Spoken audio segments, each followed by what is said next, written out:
যার কলম থেকে ঝরে পড়েছিল এক অমর পলিফোনিক গর্জন। উনি লিখলেন, শত শত চোখ আকাশটা দেখে, শত শত মানুষের দল। যশোর রোডের দুধারে বসত, বাঁশের ছাউনি, কাদামাটি জল। তিনি ছিলেন ফ্লাওয়ার পাওয়ারের জনক, যিনি বুলেটের মুখে ফুল তুলে দেওয়ার স্পর্ধা দেখিয়েছিলেন। 1971 সালের সেই বৃষ্টি ভেজা বিষণ্ণ সেপ্টেম্বর। আকাশ জুড়ে মেঘের ঘনঘটা, আর নিচে যশোর রোডের দুধারে থিকথিকে কাদা। বাঁশের সরু ছাউনি আর ঘর হারা লক্ষ লক্ষ মানুষের দীর্ঘশ্বাস। একদিকে চলছে পাকিস্তানি হানাদারদের বর্বরতা, অন্যদিকে মার্কিন সাম্রাজ্যবাদ যখন সেই অন্যায়ের পক্ষে সাফাই গাচ্ছে, ঠিক তখনই সেই কাদামাটির মিছিলে মিশে গিয়েছিলেন এক ছন্ন ছাড়া দীর্ঘকায় দাড়িওয়ালা বিদেশি। চোখে তার বিশ্বজনীন বেদনা, হাতে একটি ছোট নোটবুক। তিনি অ্যালেন গিন্সবার্গ, বিংশ শতাব্দীর এক অন্যতম শ্রেষ্ঠ বিদ্রোহী কবি, যার কলম থেকে ঝরে পড়েছিল এক অমর পলিফোনিক গর্জন। September on Jessore road. উনি লিখলেন, শত শত চোখ আকাশটা দেখে, শত শত মানুষের দল। যশোর রোডের দুধারে বসত, বাঁশের ছাউনি, কাদামাটি জল। কাদামাটি মাখা মানুষের দল গাদাগাদি করে আকাশটা দেখে। আকাশে বসত, মরা ঈশ্বর। নালিশ জানাবে ওরা বল কাকে? ঘরহীন ওরা, ঘুম নেই চোখে, যুদ্ধে ছিন্ন ঘর বাড়ি দেশ। মাথার ভেতরে বোমারু বিমান, এই কালো রাত কবে হবে শেষ? শত শত মুখ, হায় 71-এর যশোর রোড যে কত কথা বলে। এত মরা মুখ আর আধমরা পায়ে পূর্ব বাংলা কলকাতা চলে। গিন্সবার্গ কেবল একজন কবি ছিলেন না, তিনি ছিলেন এক জীবন্ত দ্রোহ।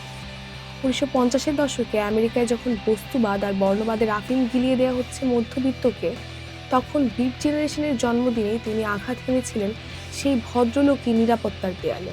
তার হাউল কবিতাটি রাষ্ট্রযন্ত্রের বিরুদ্ধে এক নগ্ন নালিশ। তিনি ছিলেন ফ্লাওয়ার পাওয়ারের জনক, যিনি বুলেটের মুখে ফুল তুলে দেওয়ার স্পর্ধা দেখিয়েছিলেন। 1971 সালে বন্ধু সুনীল গঙ্গোপাধ্যায়ের হাত ধরে গিন্সবার্গ যখন বনগাঁ সীমান্ত আর যশোর রোডের শরণার্থীর শিবিরগুলোতে পৌঁছলেন, তখন দৃশ্যপটগুলো দেখে থমকে গিয়েছিলেন তিনি। নৌকায় চড়ে ভেসে বেড়ালেন জলমগ্ন সীমান্তে, দেখলেন ক্ষুধার্ত শিশুর মৃতপ্রায় চোখ, আর আকাশের দিকে তাকিয়ে থাকা হাজারো মরা ঈশ্বরের প্রার্থনা। সেই হাহাকারকে তিনি রূপ দিলেন গানে ও কবিতায়। আমেরিকায় ফিরে বন্ধু বব ডিলান আর জর্জ হ্যারিসনের সঙ্গে তিনি জনমত গঠন করলেন। নিউ ইয়র্কের ম্যাডিসন স্কোয়ার গার্ডেনে আয়োজিত ঐতিহাসিক কনসার্ট ফর বাংলাদেশে তার সেই উদ্দাত কণ্ঠ বিশ্ববিবেককে নাড়িয়ে দিয়েছিল। মার্কিন সরকার পাকিস্তানের পক্ষ নিলেও গিন্সবার্গ পক্ষ নিয়েছিলেন মানবতার। গিন্সবার্গের জীবন ছিল তার কবিতার মতোই বেপরোয়া এবং অস্তিত্ববাদী। তিনি প্রাচ্যের আধ্যাত্মিকতার খোঁজে কলকাতা আর বেনারসের অলিতে গলিতে ঘুরছেন। হারমোনিয়াম বাজিয়ে গিয়েছেন লালনের গান। তিনি তথাকথিত মেইনস্ট্রিম সংস্কৃতির চকমকি চাকচিক্য পায়ে ঠেলে বেছে নিয়েছিলেন প্রান্তিক মানুষের যাপন। তিনি বিশ্বাস করতেন কবির কোনো দেশ নেই, কিন্তু মানুষের কান্নার প্রতিটি ফোঁটা তার কবিতার বিষয়বস্তু। 1997 সালে নিউ ইয়র্কের ইস্ট ভিলেজের এক অ্যাপার্টমেন্টে যখন এই বাউন্ডুলে কবির জীবন প্রদীপ নিভে যায়, তখন তার পাশে ছিল কেবল কিছু বন্ধু আর অসংখ্য কবিতা। গিন্সবার্গ শিখিয়ে গেছেন, শিল্প কেবল কাগজের পাতায় লক্ষ্মী ছেলের মতো বসে থাকার নাম নয়, বরং শিল্প হলো অন্যায়ের বিরুদ্ধে এক অকুণ্ঠিত দলিল।